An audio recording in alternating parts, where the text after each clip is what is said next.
समस्त सहचरी वृंद, खग मृग पशु पंछी तरुलता, श्री यमुना रसरानी रजरानी, समस्त ब्रजवासी परिकर के चरणों में कोटिशाह प्रणाम, कोटिशाह नमन, नमस्कार। इस जगत में ऐसा भगवान की माया का प्रभाव है कि सबको मरते देखकर भी हमें लगता है कि हमारा शरीर नहीं छूटेगा।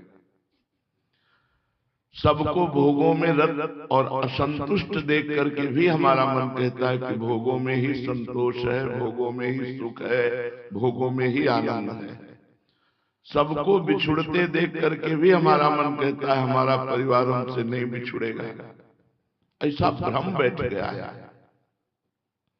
यहां केवल आए हैं अपना काम बनाने के लिए, वो है निरंतर भजन, निरंतर भगवत चिंतन।